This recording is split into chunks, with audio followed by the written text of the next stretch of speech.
我係 Cass，我係阿寶。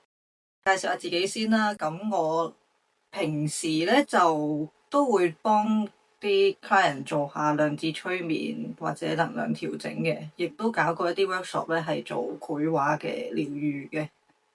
咁就好你咧？我就係心房嘅阿寶啦，心房 The Ines 啦。咁心房咧主要就係做催眠治療啦，量子催眠治療，亦都有教瑜伽。咁其實不久嘅將來咧都會上開催眠治療師課程嘅。係。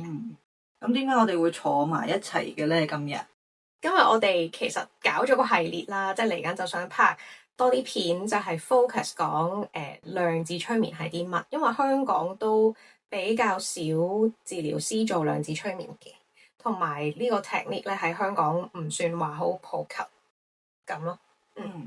係，其實我接觸量子催眠嘅時候都起碼有5年前啊，5、6年前噶啦。嗰陣因為自己生活上有啲迷茫啊，跟住我就走去睇下 Akashic Record。咁咧當然喺個reading 嘅過程裏邊啦，個 healer 就會即係幫我聯絡我個條 team 咧，就問問題。咁我最後問咗條問題嘅，我就話我如果想再喺呢個身心靈範疇學一啲嘢嘅話咧，咁我學咩好？咁佢哋就講咗量子催眠呢樣嘢俾我。OK。咁你咧？我就本身係喺我接觸量子催眠之前咧，已經係催眠治療師同埋教緊瑜伽噶啦。但係我自己都聽好多網台嘅，都知道呢一套方法嗰個創辦人啦，即係 Doris Cannon 啦。咁然後咁啱我嘅朋友阿 Cass 就話佢去學喎，跟住我話喂，正喎，我又學，一齊學啦咁樣。咁於是乎我哋就一齊學，應該係你學先嘅。我學先嘅。係啦，跟住我就後來加入咁樣。係啦。咁就學咗同一套方法。咁有朋友就正啦，有同一套方法咧就可以互吹咯，即係我又幫佢揾下佢嘅前世，佢又幫我揾下我嘅前世咁樣。係因為嗰陣我哋學完之後係交十幾廿個 case 定25個 case 唔記得啦。總之係都算多嘅，就要周圍去揾朋友去做催眠啊。就係唔記得15定25個，總之每個 case 做成4、5個鐘，3、4個鐘啦。係啊，3、4個鐘，3至5啦，可能係幾金嘅嗰啲功課。個功課金嘅，咪一來要考驗下你有冇朋友咯。係係。咁我慶幸我哋都有朋友係可以一齊做嘅。畢到業啦，跟住就係啦，同埋即係你要個人例如半日啦，起碼大半日嘅時間一齊去做催眠，咁就都有少少難度。你知香港人都幾繁忙。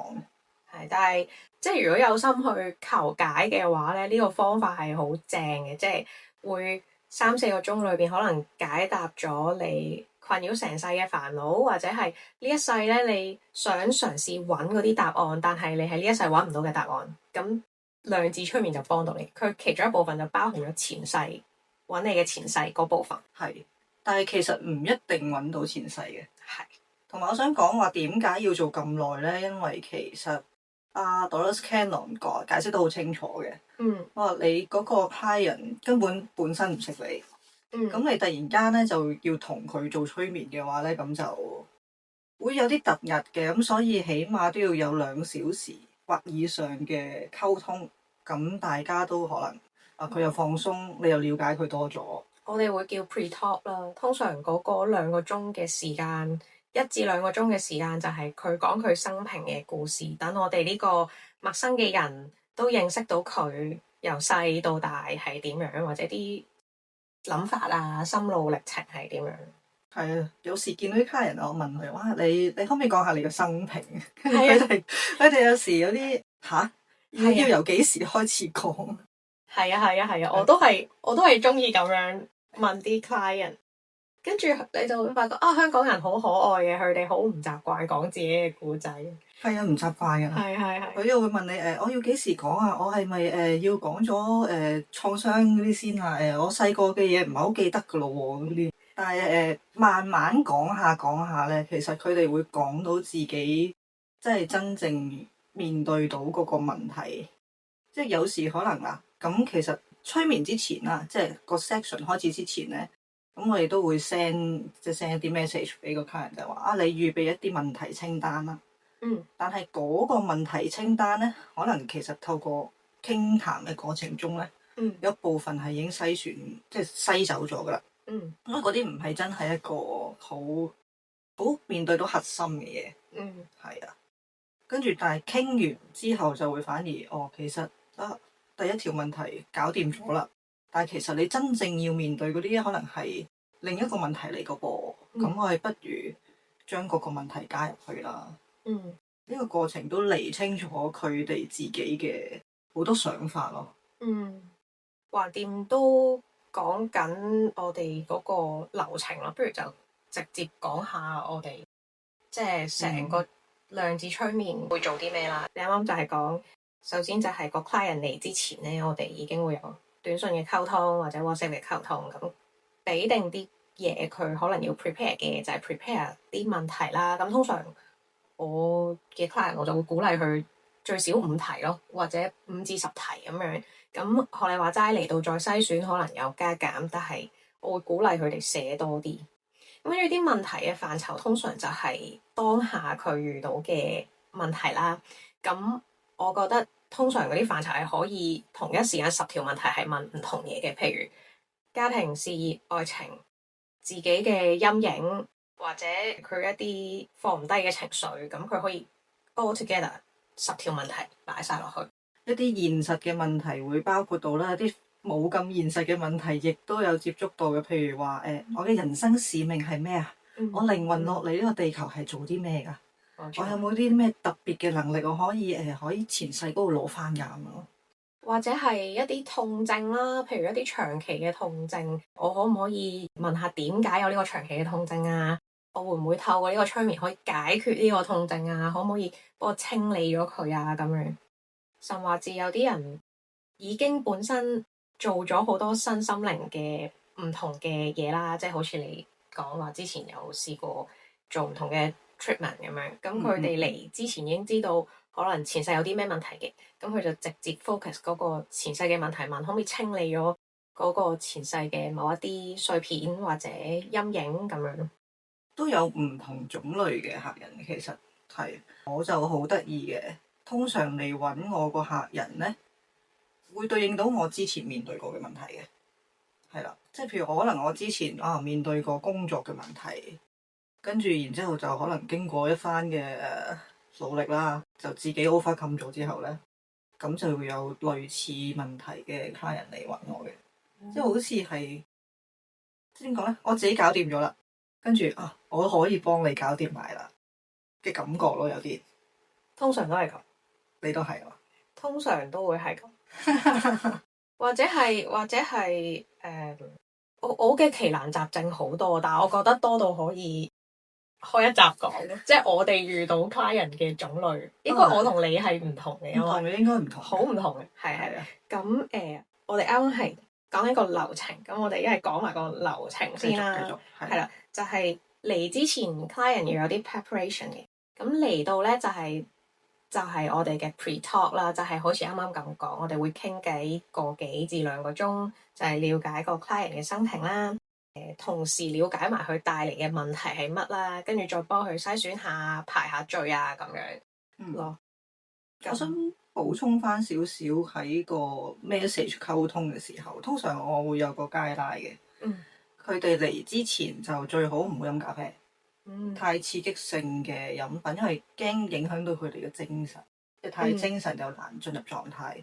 同埋都要打定底，就係其實個個客人都話：哎呀，我驚自己進入唔到狀態喎。咁我話唔會嘅，你會唔會發夢啊？你有冇發過夢啊？你有發過夢就代表你係可以被催眠㗎啦。其實係將你發緊夢嗰個夢境講翻俾我聽嘅咋。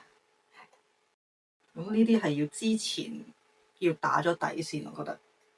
如果你講佢哋事前嘅準備咧，我通常會叫佢哋前一日同埋嚟催眠嘅當日都唔好安排任何活動，即係等個人係休息得好嘅，休息得夠嘅，夠精神嘅，即係唔會話因為太攰而真係因為攰而瞓着咗，就乜都做唔到咁。同埋就係叫佢哋放鬆啲心情咯，最好盡量即係嚟之前嘅嗰1日半唔好咁多起伏，即係通常我 client 就係lunch 後做晒成個下晝咁樣嘅。咁所以咧就係我會同佢哋講，當日你起身咧都盡量係放輕鬆嘅一個慢嘅 flow 嘅咁樣咯，舒舒服服先嚟嘅咁。係時間上我都係咁安排，我都係中意安排 client 係2點至3點呢啲時間啦，起碼食完個 lunch 就舒舒服服嘅。係啦，有時間落格，咁就做催眠嘅時候就唔會太飽，亦都唔會肚餓咯。咁我哋繼續講埋個流程啦。咁啱啱就係有講事前嘅 preparation 啦，我哋溫馨嘅提示啦。咁嚟到有 pre-talk 啦，pre-talk 就了解佢嘅生平啦，finalize 下啲問題。咁跟住咧，我哋就會開始催眠。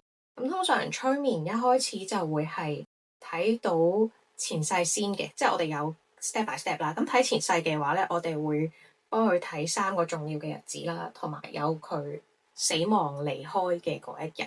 咁通常喺死亡離開嘅嗰一日咧，就會問下其實佢嗰個前世嘅 life purpose 係啲乜嘢啊？或者喺嗰一世佢學到啲乜嘢啊？點解會今日呢一個此時此地俾佢見到嗰一個前世咧？咁樣有乜意義嘅咧？咁但係通常睇到嘅前世都一定係 relate to 佢本身帶嚟嘅問題嘅，咁所以就真係唔好話指定某一個前世啦，未必得嘅。係啊，應該指定唔到嘅，指定唔到。我自己會覺得啊嚇，佢帶嚟嘅問題啦，佢嚟揾我嘅時刻啦，同埋佢呢個人本身咧，就其實已經 set 咗個坐標 to 佢嗰一個會見到嘅某一個前世。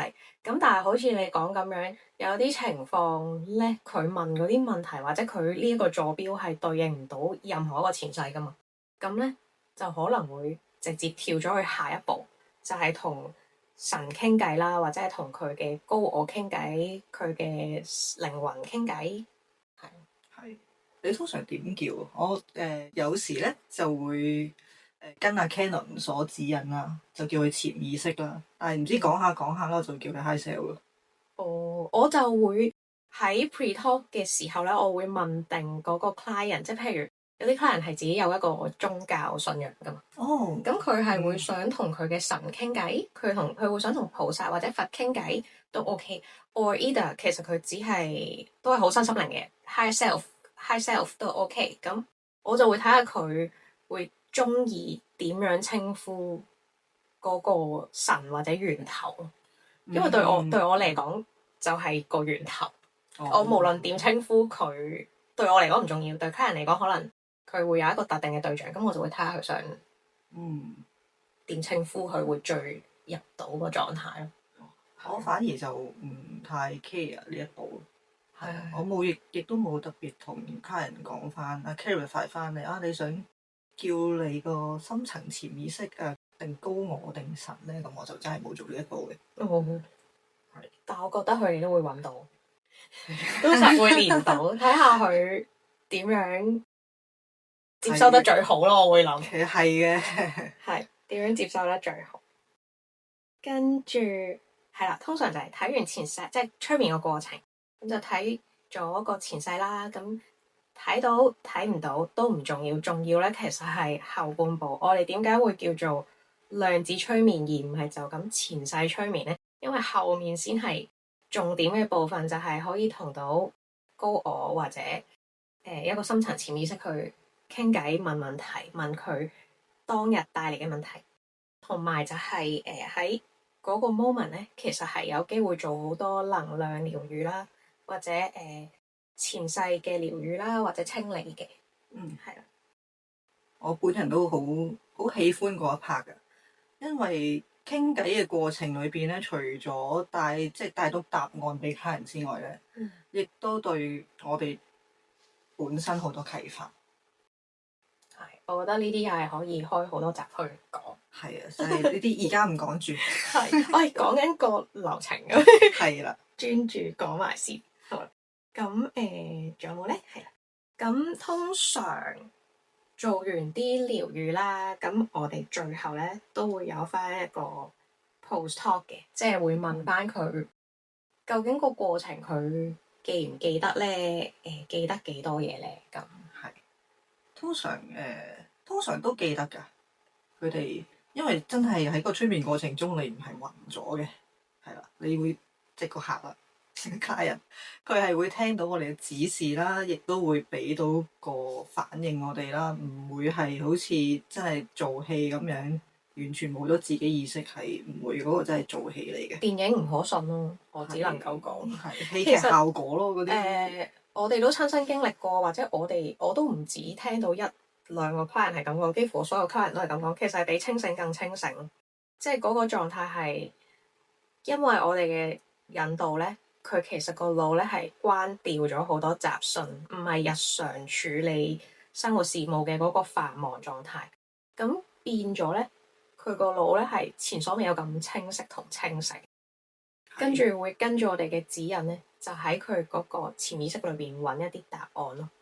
咁所以係應該係比清醒更清醒，係除非你好攰咯，即係好似一開始我哋講話瞓着咗。係啊，太攰你瞓着咗，咁係太攰咯。咁但係如果唔係咧，一般係會再清醒。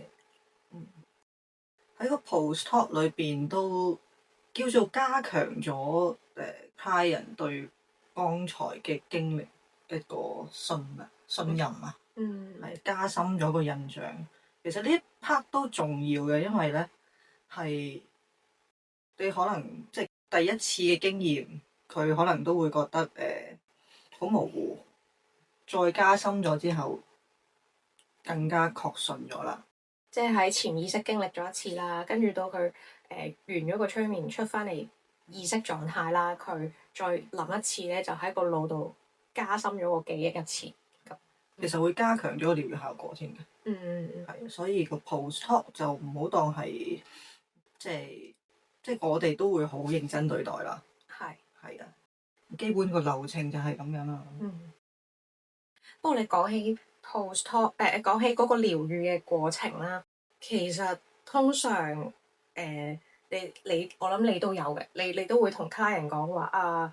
其實個療愈就唔淨係今日噶嘛，通常係往後嗰幾日都喺你瞓覺或者休息嘅時候都發生緊。咁最好就飲多啲水，盡量嗰個禮拜休息多啲。係啊，我都會嘅，會有個溫馨小提示俾啲客人嘅，因為個能量整合係要時間嘅。即係你當可能撈起咗一啲嘢啦，咁喺潛意識度有一啲嘢 release 咗，或者有啲新嘅能量入嚟，咁係要時間沉澱咯。咁通常一般我理解為3至1星期左右啦，就應該整合完成㗎啦。我通常就大包圍落，點都今個禮拜係要輕輕鬆鬆嘅咁樣。係啊，盡量飲多啲水啦，瞓好覺啦，好好生活，咁好好食飯係好重要嘅。係就係咁啦。係啦，所以有關QHT 嘅一啲少少嘅 background 啦，或者個流程啦，我諗我哋今集都介紹得七七八八。係，如果你哋有興趣了解咩係量子催眠啦，或者直情有興趣想自己親身做咧，你可以揾我哋。咁你都可以去翻我哋嘅 page，或者去翻我哋嘅 IG，都會有我哋嘅聯絡方法。你哋都可以喺下邊留言問下即係一啲關於你想知嘅嘢都得。冇錯，好歡迎大家多啲留言啦，我哋多啲互動啦，咁就會有唔同嘅 topic，所以引申繼續傾落去㗎啦。好啦，下集見，拜拜。